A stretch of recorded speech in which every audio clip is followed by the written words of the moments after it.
Welcome back to the Bill and Doug Show National Picks. Doug Lesmerises and Bill Landis picking all the conference championship games this weekend, Landis.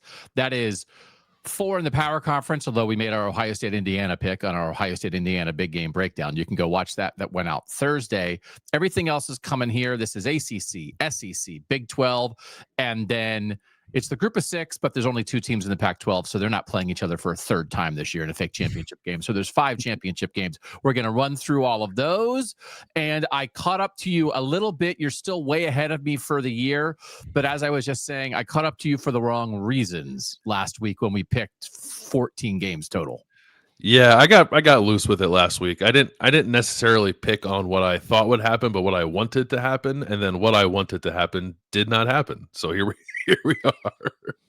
It's really been a chalky last 2 weeks of the season. Yeah. And it's the result is, I might save this for a rant later. I actually think as much as like Vanderbilt is freaking out and trying to schedule extra games, and Steve Sarkisian is going to have Texas secede from the Union if 3-loss Texas doesn't get in to the playoff, and Notre Dame might get bumped out, and Miami's still mad if they don't get in. And I think a lot of BYU people are justifiably upset that BYU's not getting more respect as a 1-loss regular season team. I don't know if people are talking about this, Bill. It actually is very good for the sport that there are teams that at this level fighting for those, that last kind of 10th spot, because there's going to be like the G5 team that gets in, and then also this ACC team. The champ doesn't deserve to be in on the merits, but they won their group.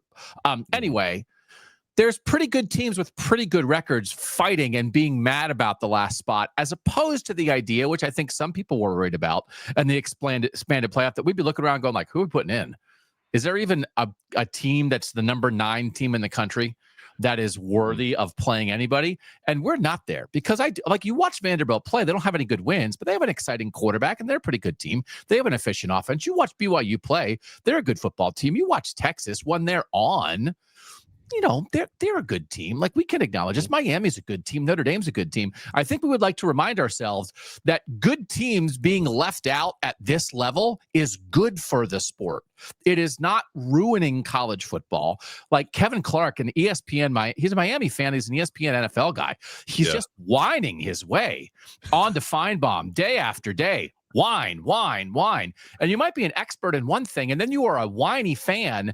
And then because you have some expertise, they put the whiny fan version of you on things, and people act like you're ruining the sport. It's not ruined, you dumbass. It's fine.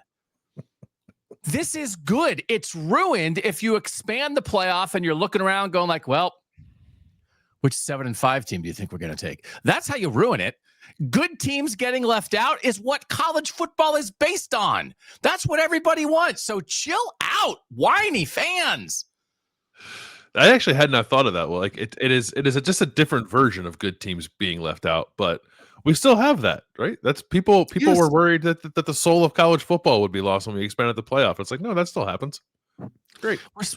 We're simultaneously like, how can we live in a world where Miami gets left out? It's like, I don't know. If we had done it the old way, they wouldn't even be sniffing this.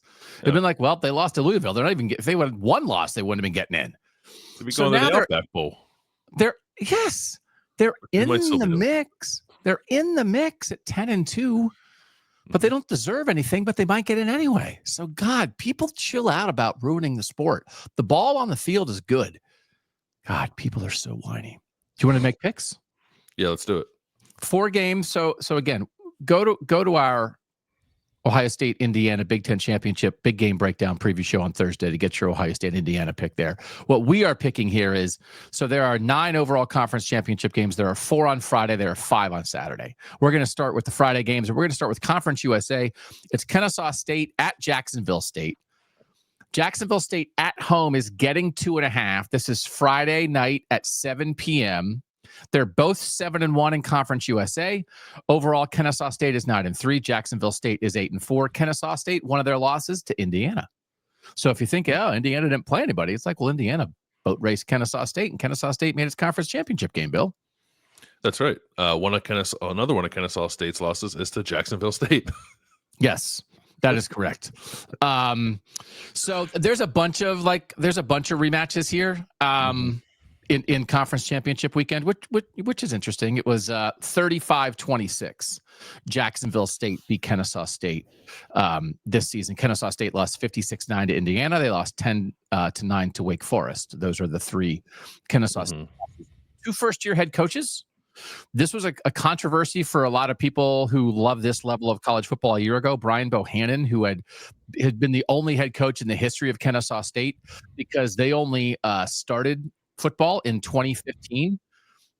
Kennesaw State did a survey of the student body in 2007 to ask about football. In 2010, they had a 137-page report that they had commissioned.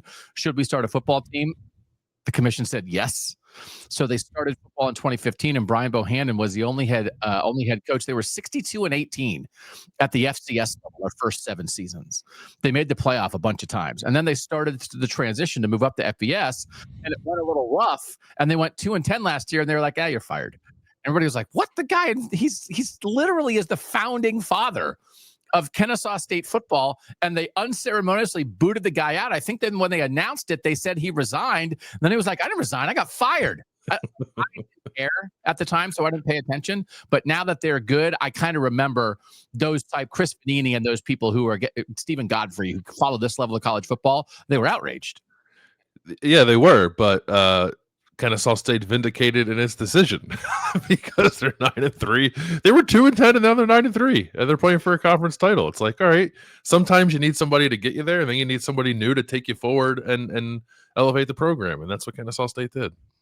So that is Jerry Mack is the first-year head coach. They were picked to finish second to last in the preseason poll of the conference. So all credit to Kennesaw State. And by the way, just so people know, the Jacksonville State, did you watch this?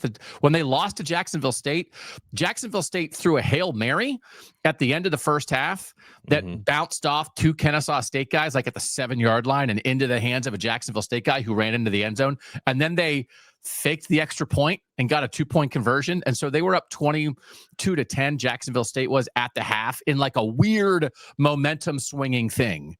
And then they went on to win. So, and then Jacksonville State, also credit to them. Jacksonville State, if people don't remember, is where Rich Rodriguez was the coach. And that's how he got back to West Virginia. So a first-year head coach for them in Charles Kelly. And congratulations, Cam Cook, running back at Jacksonville State, TCU transfer, almost 1,600 rushing yards this year and 15 touchdowns. Should be a good game, Bill. I think it will be a good game. I was looking, like, again, like I don't think either one of us pretend like we're an expert on either of these teams, but I went back and like that game where Kennesaw lost, our quarterback Amari Odom threw 3 interceptions. And the game before that, he threw 2 interceptions. He like got a little loose in a 2-game stretch where he threw 5 interceptions. The rest of the year, he has 1. So, like, I don't know. Like, it seems to me like maybe don't throw the ball to Jacksonville State and Kennesaw State can win. Like, they lost the original matchup. They're on the road and yet they're favored in this game, which I think tells you just sort of like power rating wise who people view to be the better team. I did see this, though, in looking around, reading some preview stuff. Jacksonville State, since becoming an FBS program, is 16-2 at home. Oh, what's up? Okay. Yeah. On alert. If you're looking for familiar names, by the way, the Jacksonville State quarterback who threw that Hail Mary was Gavin Wimsett, who was the big-time recruit at Rutgers a couple years ago, and then he transferred to Kentucky, and now he transferred to Jacksonville State, and he was the quarterback for the first month, and then he lost the job, and Caden Creel has taken over as the quarterback there. So, but they put him in to throw the Hail Mary because he has a big arm. I think that thing about them getting loose and throwing picks against Jacksonville State really matters. Jacksonville State got the bounce of the ball in that game. I'm picking Kennesaw State 31-24. I'm going to stick with Jacksonville State only because they've been so good at home. And also, like, Kennesaw State's run defense is not great, and that's what Jacksonville State does. So I'll roll with Jacksonville State 38-31. Okay. Watch this thing. It's the Conference USA Championship Friday at 7. Also Friday at 7 is the Sun Belt. This is not going to be as good of a game, but I do want some Bill Landis victory laps here. This is Troy at James Madison. JMU is 11-1, 8-0 in conference. Troy is 8-4. 6-2 in conference. If you don't know, JMU, the new cradle of coaches, it's where Kurt Cignetti was the head coach before he went to Indiana. Their current head coach is Bob Chesney, who just got the UCLA job. And maybe if things had gone a little different, maybe he would have gotten the Penn State job. JMU is really good. And for all the playoff picks that we've done all year, and we've been all over the place, like we think this. In the very first picks at the beginning of the year, you picked James Madison to make the playoff. I did, yeah. I don't know that I envisioned them being perhaps the second G6 team into the field, and that's what they would be doing if they were to win this game. We'll have to see what happens in the ACC, but they certainly have a chance. The Sun Belt, obviously not as highly thought of as the American Athletic Conference or the Mountain West Conference. So I do think it'll be rare that a Sun Belt team even finds itself in this position with the playoff constructed as it currently is. But JMU's put itself there. Their only losses to Louisville, and also there's like a program reputation thing here too, right? They're just a consistent winner over multiple coaching staffs. Side note: did you see who they're hiring to replace Bob Chesney? Billy Napier, right? Yeah, kind of a bummer.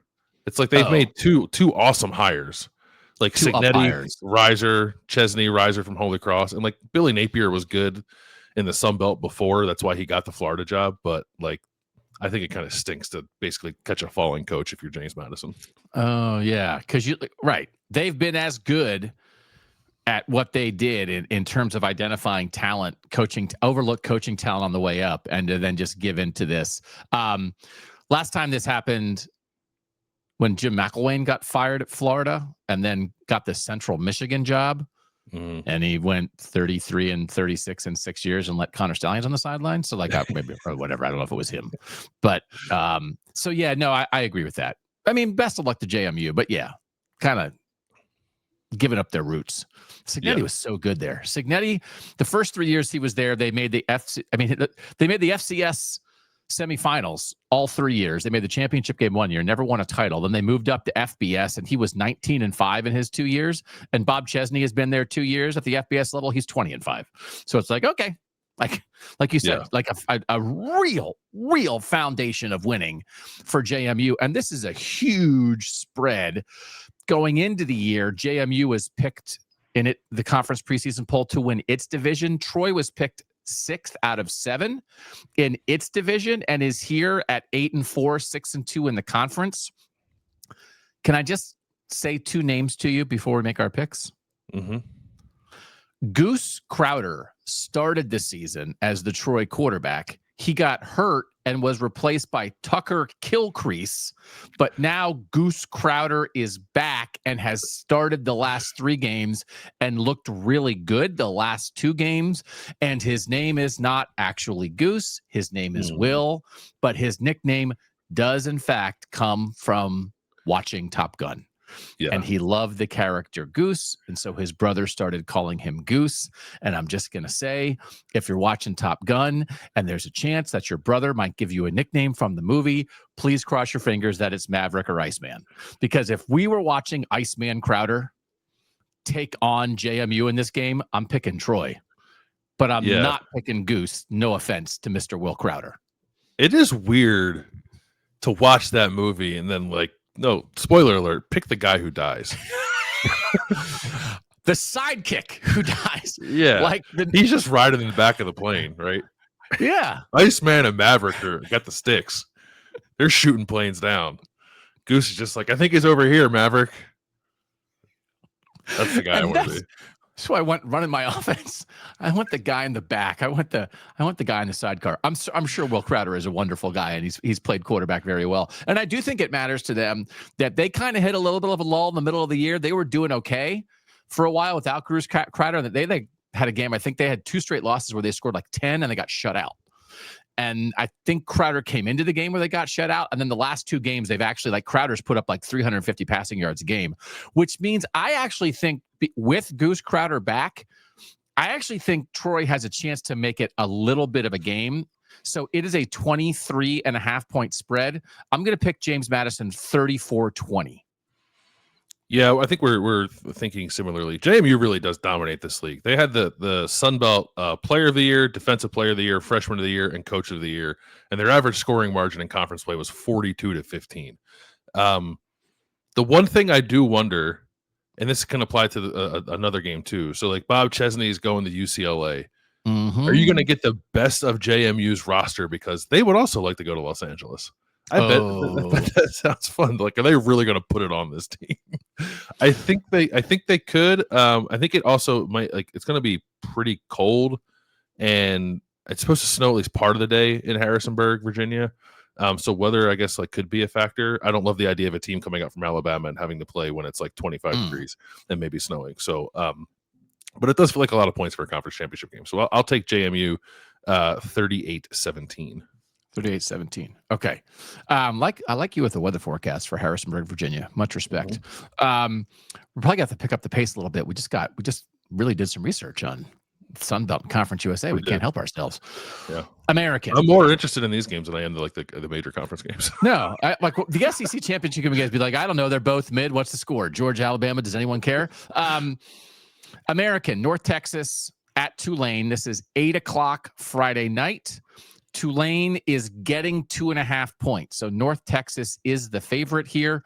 The preseason poll, Tulane was the American Conference favorite. North Texas was picked 8th. They're both 7-1 in conference play. Tulane is 10-2 overall. North Texas is 11-1 overall. North Texas lost to South Florida during the regular season. Tulane beat Northwestern and Duke in non-conference play. Got boat raced by Ole Miss. They also lost to Texas San Antonio during the season. I'm interested in this, Bill. North Texas, again, is favored on the road in this. The FEI rankings, our guy Brian Fremeau, North Texas 30, Tulane 64. And North Texas has the #1 scoring offense in the country at 47 points per game. Just as a point of information, people know this. Eric Morris, the North Texas coach, has been hired by Oklahoma State. John Sumrall, the Tulane coach, has been hired by Florida. And also the North Texas State quarterback is going to go in the portal and he might be the Florida quarterback next year if DJ Lagway decides to transfer or something like that. I don't know. I have no idea what's going to happen there. The Oklahoma State quarterback. Actually, he's too good to be the Oklahoma State quarterback. No offense to Eric Morris in Oklahoma State. You think? He might go to Florida.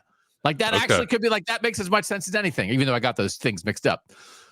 Drew Mestemaker, like he's redshirt freshman. He's everybody's favorite lower level quarterback. He slings it all over the place. They score more than anybody.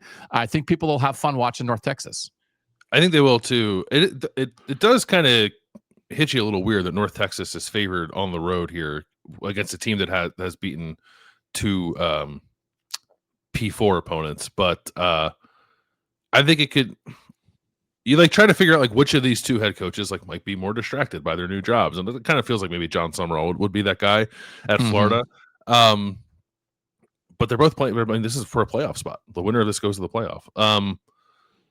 I think the North Texas offense will be a little too much here because even in the one game, the North Texas lost, they got their doors blown off by South Florida, but they still almost scored 40 points. It was 63-36. I think they can score against Tulane. I think they will score against Tulane. So I'm going to pick North Texas 38-35. I'm going to pick North Texas 38-27. Tulane gave up 45 to Ole Miss and 48 to UTSA in their 2 losses. So when they face a good offense, they have a chance to give it up a little bit. And again, Drew Mestemaker is just a guy that is worth watching and will just almost certainly be a power conference starting quarterback next year. And by the way, I think, again, a lot of people know this. Starting quarterback for Tulane is Jake Retzlaff, who was BYU's quarterback last year. So Jake Retzlaff was sort of on the edge of the playoff discussion a year ago. He's certainly right there in the playoff discussion this year, and he'd like to make it. All right, so we're both picking North Texas in that one, and we both will take North Texas minus the 2.5. Mountain West, this is the 4th Friday game. This is also 8 p.m. Eastern. UNLV at Boise State. Boise State's favored by 5.5. Preseason, these are the 2 best teams in the preseason poll. Boise State was picked to win the Mountain West. UNLV was picked 2nd. UNLV is 10-2. Boise State is 8-4. Boise State lost to USF, South Florida, in the opener when we were like, oh, man, USF might make the playoff. They lost to Notre Dame. They lost to Fresno State. They lost to San Diego State. UNLV, though, one of its 2 losses is to Boise State, 56-31 on October 18th. There was a 4-way tie at 6-2 in the Mountain West. New Mexico and San Diego State lost out on that. UNLV and Boise State are in, but this again is a rematch, Bill. 25-point win for one of the teams during the regular season, and that it's at the same place. That was on the road for UNLV. Now Boise State is getting this game at home again. That's tough to pick UNLV, I think. Yeah, and also Boise State is getting its quarterback back. Madison basically missed like the last month, and they were not very good without him. They were okay without him, I guess, but they did lose twice without him, including the game where he got hurt. He had 4 touchdown passes against UNLV when they played the last time. I guess he could be rusty, right? Like, I don't want to just like assume he's going to come back and be awesome, but I kind of am. 3rd straight year that this has been the Mountain West title game. Oh. And it'll be Boise State's last Mountain West title game because they're going to the new Pac-12. Oh, is UNLV going too or no? No, I don't think so. I think they're Boise. It's Boise, Colorado, Fresno, San Diego State. I think are the ones that are going. I don't think UNLV. Good luck to those guys. Yeah. Okay. I think Boise, which I believe has the most Mountain West title game wins, will win its last one, 45-35. 45-35. Banger. 37-24 Boise for me. So we're both in the same range. We're both given the points with Boise. All right, let's get to Saturday. 5 overall games on Saturday. Again, one of them is at night, the Big Ten title game. We'll find that pick elsewhere. Big 12's at noon. This is in Jerry Dome, Jerry World, whatever you call it, where the Cowboys play in Arlington, Texas. Texas Tech is favored by 12.5 against BYU. They're both 11-1 overall, 8-1 in the Big 12. They did play during the regular season at Texas Tech, and Texas Tech won 29-7. Texas Tech's loss during the season was to Arizona State. Is there anything like what would change? Texas Tech kind of handled BYU before. Why wouldn't they now? 2 things. BYU turned it over 3 times in that game that gave Texas Tech 9 points. They basically turned it over 3 times, like in the red zone for Texas Tech. Held them to field goal each time, but Texas Tech got 9 points off that. And LJ Martin, BYU's running back, Big 12 player of the year, Big 12 offensive player of the year, had 10 carries for 35 yards in that game, but he was playing hurt. He had 5 carries the game before. He was not 100%. And he is healthy now. So I'm not saying he's going to run all over Texas Tech. But I think there are reasons to think it can be closer than it was last time. Because BYU's defense against Texas Tech was good. They got caught in bad field position a couple times. The offense just couldn't do anything. And that game was at Texas Tech. Now this will basically be a road game because it's still in Texas. But I still think Texas Tech's going to win, but I do think it can be like probably decently more competitive than it was last time because of unless BYU decides to turn it over a bunch again. It's like I kind of like I get why it's a big spread, but part of me feels like 12.5 like might be a little too much if you sort of remove the turnover wonkiness from the last game and understand that Martin was injured. What kind of Sataki bump do we think BYU might get? That this week was filled with discussion that Kalani Sataki was Penn State's top choice, deep into negotiations. Certainly, however that stuff happens where the agents and the people at Penn State start leaking stuff to the national media, and they leaked it in a way that sounded like it was going to happen. And then it didn't happen, apparently because the guy who started Crumble Cookie is a BYU alum and was like, all right. Yeah. The cost of the peanut butter blitz cookie special is going up 25 cents because I got to keep our coach. And they kept him. And so now Kalani Sataki can say, my heart is here. I love this place. I am BYU. I'm going to retire here. BYU is me. I want to, finish this legacy here of what I can be. But also it's just like BYU stepped up and got close enough, I assume, on the money. Because if he, why would he have even been talking to him? It's just the way it works. It's but you can play the I love this place card when actually it's they ponied up the cash card. And he deserves it. He's one of the best coaches in college football. I thought it was an interesting out of the box choice by Ohio State to try to go get that guy because he's so. Penn State. What did I say? He said Ohio State. Oh. Yeah, Penn State. Ohio State's good.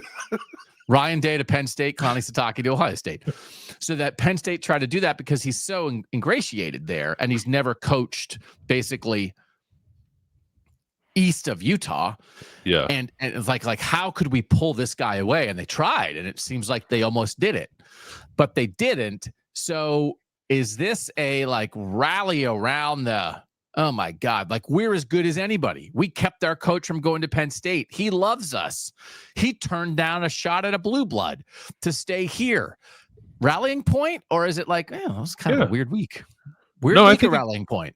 I think it can be a rallying point. I guess there's something of like what's up, dude? You were trying to leave us kind of thing. But I don't think that's how those things go once the guy decides he's sticking. BYU, by the way, like, I don't know if they're sneaky rich or not, but when we talk about like programs that can throw money around, like BYU can throw it around if they need to. Doing it in basketball. Yeah. I'm interested, and like they got the 5-star quarterback in this recruiting class. I'm just interested to see maybe where that goes if they're willing to do that more and more. No, I do think there can be a Satake bump. Texas Tech defense, I think, is just still too good. I was looking at the Big 12 selections. They had a defensive player of the year in Jacob Rodriguez. They had 5 first-team all Big 12 defenders, including 3 of the 4 defensive linemen, and they probably could have had all 4 defensive linemen if people were being honest about it. So I think there's an emotional boost for BYU. I think they know they weren't their best selves when they played in Lubbock earlier this year. I expect them to play better. And frankly, I don't think Texas Tech's offense is that good. Their defense is just ridiculous. So I think it'll be closer. I'm going to take BYU with the points, but I'm going to pick Texas Tech to win 23-17. Okay. I have 28-20. So same thing. Texas Tech to win, but BYU with the points. Again, 4 best defenses in the country. Texas Tech, Oklahoma, Ohio State, Indiana. Yeah, that's who I would pick. Okay. Yeah. Okay. All right. You want to do the MAC? MAC at noon? Yeah, MAC at noon. Miami, Ohio versus Western Michigan. It's at Ford Field in Detroit. Western Michigan -1.5. So it's basically a toss-up. Preseason MAC poll, Miami was picked 2nd. Western Michigan was picked 7th. So nice job by Western Michigan, who finished first at 7-1. This was kind of screwy. I didn't realize this until I looked into it. 3-way tie at 6-2. Did you know this about the MAC? 3-way tie at 6-2. Miami, Toledo, and Ohio. 3-way tie at 6-2. Miami's 2 losses are to Toledo and Ohio. But they don't matter. But Toledo and Ohio didn't play each other, so they don't go to the head-to-head. They go to common opponents, and then Miami got in because there were 3 common opponents for those 3 teams, and they were 3-0 against the common opponents. But I almost think like that tiebreaker should be, okay, you lost to both. Get out of here. So you're out, and now we do common opponents between Toledo and Ohio. And I'm sure the people who cover the MAC and care with their heart and soul about the MAC have been having this conversation all week. But like, Miami shouldn't be here. No offense. No, great MAC program. Chuck Martin's a great coach. But no, that scenario, this should not be the team that gets to go to the MAC title game. No, but Western Michigan's 1 loss was to Miami. So Miami has a 26-17 head-to-head win, and just a couple shout-outs, and it's just one of these things like maybe the diehards do this, but non-conference, Western Michigan, North Texas, 2 teams we're talking about right now. North Texas won 33-30 in overtime, banger, and look, here we are. They're both in conference championship games. Non-conference, Miami lost to UNLV 41-38, and now here they are, both playing here. So a couple. Like, good job by these teams, scheduling good teams in the other conferences. I'm picking Western Michigan 28-21. Yeah, I'm also picking Western Michigan 35-31. When Miami beat Western, Daquan Finn had 300 yards and 2 touchdowns, and he's not their quarterback anymore because he just decided to leave. He did? Yeah, where'd he go? He's training for the NFL. Which is a weird way to say I'm going to play in the UFL because he's not an NFL quarterback. I liked him so much and got sideways after he left Toledo. Yeah, he left. They were playing. They played one guy. He wasn't very good. Now they're playing Thomas Gotkowski at quarterback, who's actually played pretty well these last 2 games for Miami. But Finn was a pretty big X factor there. And also, I thought this was the case, but I wanted to be sure of it. 3 of the last 4 MAC title games have been rematches that were won by the team that lost the first matchup. And that would be Western Michigan this year. So I'm picking Western as well. Oh, this might be a Dougie double dose on Western Michigan here, and basically a toss-up game. This might be a 4-banger. Okay. Not to talk crazy. Not a gambling show. $4 on one game? Are you a millionaire? SEC championship game. Nobody cares because it's a matchup of mid. Georgia, Alabama in Mercedes-Benz in Atlanta. Georgia's favored by 2.5. It's 4:00 on Saturday. They played during the regular season, and Alabama won in Athens 24-21. But in that game, Alabama scored on 4 of its first 5 drives in the first half and got shut out in the second half and still won, which is just a big collection of mid, if you ask me. Yeah. I have a trivia question for you. Okay. Do you know the last time that Georgia beat Alabama in the South? I'm going to say 1866. 2007. Wow. Nick Saban's first year, Georgia won 26-23 in Tuscaloosa. They are 1-10 against Alabama since then, and the only win is the national title game in Indianapolis. Oh, I was there. My heart was in tatters. What a disgusting display. Anyway, congratulations to Georgia on being back-to-back champs back then. What is the deal here? What is the deal that Kirby Smart, we get why he couldn't beat Saban, but now he also still can't beat Kalen DeBoer. Ain't it weird? Did you ever see the movie, The Big Green, the Disney soccer movie? No. We're part of the story, it's like a team of like kids who don't know what they're doing playing soccer. They form a soccer team and they eventually become good and they win.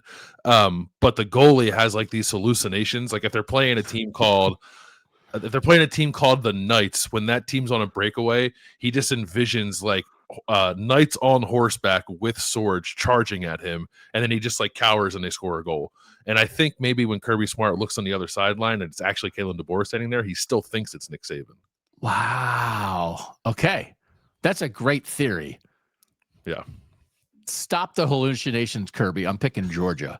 And I'm picking Georgia by the same score they lost to Alabama first time around. I'm picking Georgia 24-21.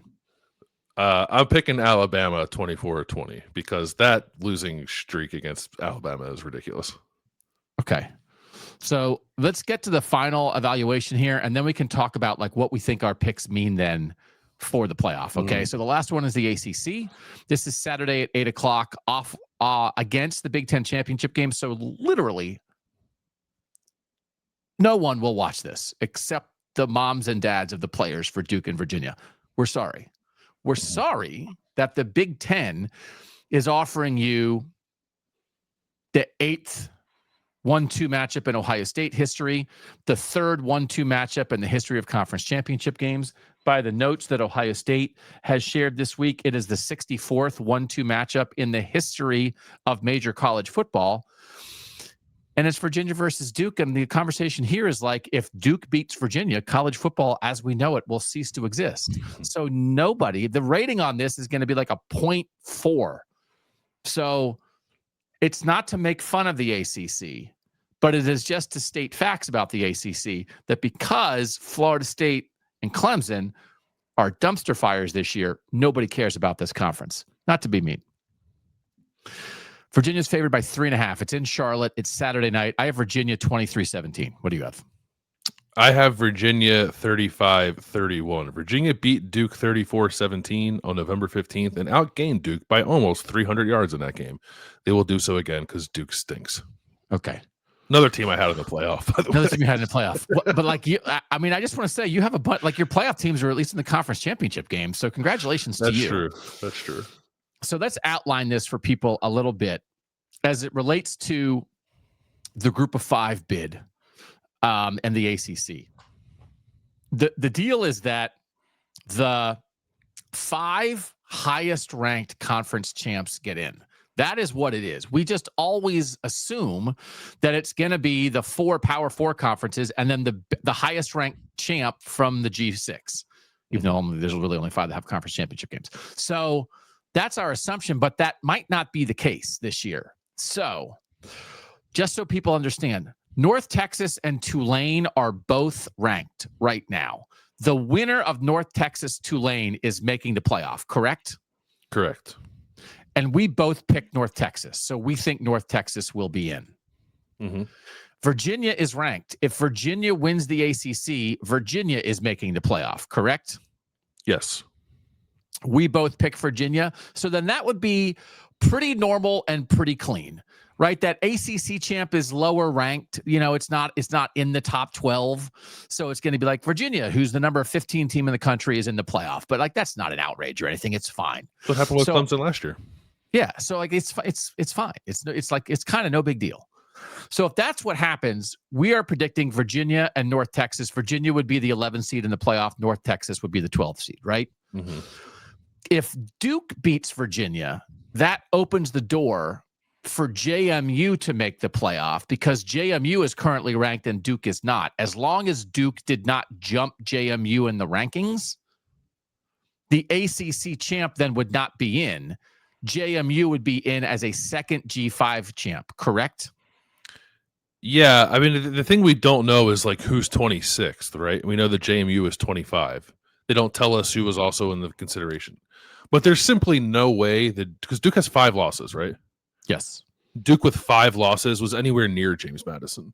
So could they put Duke in? Sure, but I don't think they would try to dupe us that much by saying, like, actually, they were close. Duke just didn't happen to be ranked, and then they got a good win against Virginia, so we're going to put them in. Like, as long as JMU wins, and Duke wins, JMU will be in. Yeah, so I don't know what happens if Duke wins and JMU loses. Well, that's the catastrophic scenario for college football. Yeah. If the goose gets loose for Troy, if the goose is loose and all of a sudden Troy is a 23.5 point underdog, beats JMU, and Duke beats Virginia, and now, like, you're searching around. I think people have asked, could the Mountain West champ get in? Could that Boise UNLV winner now? And I don't even know what you do. Like, it's the highest ranked team, but what if none of them are in the top 25? Do they go to 31? Do they go to 38? Like, I guess they said that because in the initial playoff rankings, there was no group of 6 team. They said they would just keep ranking teams until they got to 1. Okay. So the Mountain West champ would have a chance there in that scenario. Duke would have a chance. If it's down to like Duke as the ACC champ and they're 8-5 versus Boise State as the Mountain West champ and they're 9-4, right? I mean, I don't know. Mm-hmm. Duke just beat a ranked team at least. So like, it's so, but if that happens, I'm checking out. And then that 12 seed can just go get boat raced by Oregon or whatever, whoever it is, Alabama. Yeah. I don't know. Just like, that's fine. It can be the worst. It can be the first round game where the 5 seed is a 36 point favorite. Like it doesn't, it's fine. So I'm just not going to lose my mind about it. But like, but what we are outlining is a Virginia win and a North Texas win that gives us like, it's fine. Those 11 and 12 seeds, like it's not a surprise that those seeds are a little bit lesser, but it's not the end of college football as we know it. It's fine. No, it's not the end. And I think when we did our projections on Tuesday, I think I did have James Madison in, because I just like, it would be kind of funny if Duke beat Virginia and the ACC champ didn't make the playoff. But just like looking at it a little more, like I just kind of think that's unlikely to happen. So I kind of switched and picked Virginia. I have another question because I'm a little unsure of what I think would happen if Alabama were to win. And I saw like Ralph Russo and a lot of other national writers said, like, if Alabama wins the SEC, they're getting a bye. Do you think that's the case? Why? I guess because they're the SEC beaten Georgia champ. So we had Texas Texas Tech winning. You moved from 9 to 4 because you beat a team you already beat. Yeah, I know. So I don't know. So in our scenario, we both have Ohio State winning. Not to go watch our Thursday show. So we would have Ohio State as the 1. We both have Texas Tech winning, so we have Texas Tech getting a bye, right, as the Big 12 champ. I think Texas Tech would be ahead of Alabama in that pecking order as a 1-loss Big 12 champ and that Florida State loss. The committee hates the Florida State loss, to their credit. They hate that Florida State loss for Alabama. But they do give credit for conference championships. And we do not think that Indiana as a loser in the Big Ten title game, or if we're wrong and it's reversed, it's Ohio State as a loser, there's no chance that team falls out of the top 4. So we, with our picks, would have Ohio State, Indiana, and Texas Tech locked in as 3 of the 4 buys. Mm-hmm. I have Georgia winning, so that's the 4th buy. Sure. You have Alabama winning, so then the conversation becomes SEC champ Alabama with 2 losses, but 2 wins over Georgia, versus 1-loss Oregon, whose only loss is to Indiana. And that's the conversation. And at the moment, they think Oregon is way ahead. of Alabama in that conversation, right? Oregon's currently 5. So could Alabama jump the team that's currently 5 from the 9 spot? I guess it's possible. I certainly would not assume it. And I would not sit here with my mouth agape if the bids come out and the SEC champ doesn't have a bye. I think for any national person who is saying the SEC champ is going to get a bye, you're living in old times. Like, there were times the Big Ten champ in the 4-team playoff didn't get in. Multiple times. Didn't get in. So, like, back in that day, it's like, don't you think the Big Ten champ should be one of the top 4 teams? What are we talking about? It's the Big Ten champ. Nope, didn't get in. So why now, in this world where the SEC is full of mid, and there are 3 great Big Ten teams, why do we automatically assume the SEC champ's one of the top 4? It's foolish thinking. It might happen, but to assume it because they're the SEC champ is incorrect, old-timey thinking. That is the Saban SEC that does not exist anymore. And anybody who thinks that, the thinking is wrong. If the thinking is the SEC champ gets a bye, it's wrong, because we've lived in that world where champions of respected conferences weren't in the top 4. And the Big Ten was supposed to suck it up and shrug their shoulders and take it back then. And now it would be like an outrage. Screw that. The SEC's mid. So no, that is wrong, Bill. It's wrong on the face. It might happen, but it's at least a discussion. Yeah, no, I'm with you. I of course it could happen. I wouldn't write off anything, I guess, with the way the committee operates, and they can kind of do whatever they want. But like, yeah, it's just like the assumption, like, of course. And it was just said so, like, emphatically, not just by Ralph, by a lot of people. Like, if Alabama wins, they're definitely getting a bye. It's like, I don't know. That's a lot of space to jump. And it's not like if there were no other 1-loss teams, I guess probably I would agree. But there are multiple 1-loss teams that are ahead of Alabama already. So I don't know. I have a hard time seeing it. They'll get a home game for sure, but I don't know that they would jump Oregon. Yeah, and I'm not even 100% sure. Like, if Georgia loses and it's close, like, are they definitely going to fall out of the top 4? I don't know. They don't like punishing teams.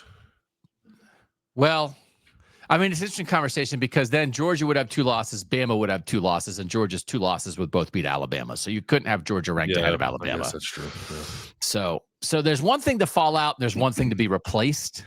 So, like, if Georgia is, what's Georgia right now? 3? Georgia's 3 right now. 3, yeah. And it's like, oh, conference champ shouldn't fall. It's like, well, but Bama replaced you, right? So I guess, because that's the one thing I don't think, that's an interesting discussion. Like, should Georgia be punished and fall behind Oregon? That actually might be the conversation. If you're not supposed to be punished for losing a conference championship game, why should Georgia fall behind Oregon, who's at home?